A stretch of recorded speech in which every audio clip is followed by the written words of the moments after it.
So first question, how does media help teenagers to become responsible citizens? For me, media helps teenagers in many different ways, but as to generalize, it's helped teenagers become responsible by the information shared to everyone to always have iniquity in every other actions in medias. That's for me. The second question, how do you see the effect of social media to teenagers today? For me, I see always two ways of the effective in social medias, like in Facebook. Social media, students either negative and positive effect. In negative, in negative way, the teenagers are being abusive of media and how to use them, like such as fake news, posting it in the internet. And for me, in positive ways, the teenagers are being informative. They use media to get information in the internet, such as Google or other media platforms that you can find in the technology. And in positive ways, the teenagers are being informative and reliable in every move that they make to the medias and share. So for me, this positive is like social medias are being helpful to us teenagers, such as Facebook or other media platforms, help us to increase our knowledge in this type of media. So, to give more information, such as you can find on Facebook and you can find on Google. And that's my answer. The third question, how does the media influence adolescents' development? It influences the adolescents become more literate and more knowledgeable in technology area and digital age. We have no ways and be aware of happenings around the world through medias, such as typhoon, such as an happening. As for me, a teenager, I like more on artist or kanang information about something new, and that's something I don't like information about something old. I like such as media platforms such as Google. It's have more information which is influencing. The fourth question is, what is the influence of media to adolescents? The influence of media to adolescents also become in two ways, either negative and positive. For me, negative in ways that some can occur illness when not being controlled by themselves or being. Hello Danilo, good afternoon. Good afternoon. By the way, thank you for giving your time for this interview. I just want to know your opinion about the questions of mine. So here's the questions.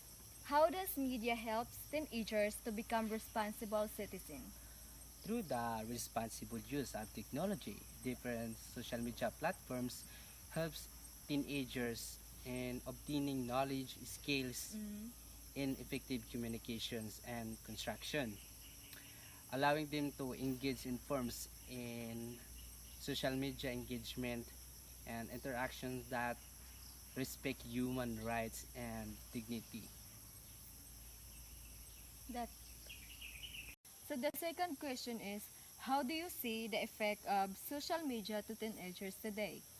We can see the number of users and their impact by the length of time they consume.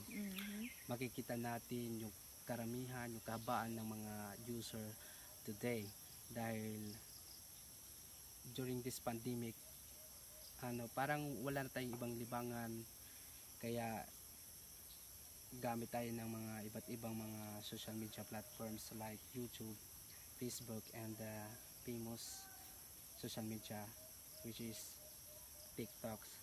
And of course sa ating pag-aaral, online naman talaga, kaya parang napupukusan natin yung mga iba't ibang mga sources in different social media platforms.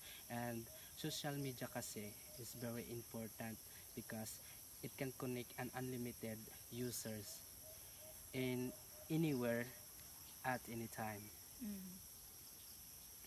The third question is, how does the media influence adolescents' development? Media influence the decisions of teenagers, the health, lifestyle, and even the current situations like this pandemic that most of us is nagsasuffer, but we still work, study dahil may mga nakita tayo sa iba't ibang mga social media platforms. Nakikita tayo ng mga vlogger, yung mga influencer na nag-upload sa mga very influential videos na na-encourage tayo to do that works, to finish our school activities at iba pa na ikaganda sa ating pag-aaral at trabaho. The fourth question is, what is the influence of media to adolescents? Okay, the influence of social media to the adolescents, to create online identities, communicate others, build friends, and build a sense of community. That's all. The last but not the least question is, why media is considered to be one of the most influential platform today? Why media is the base one of the influential platforms of today?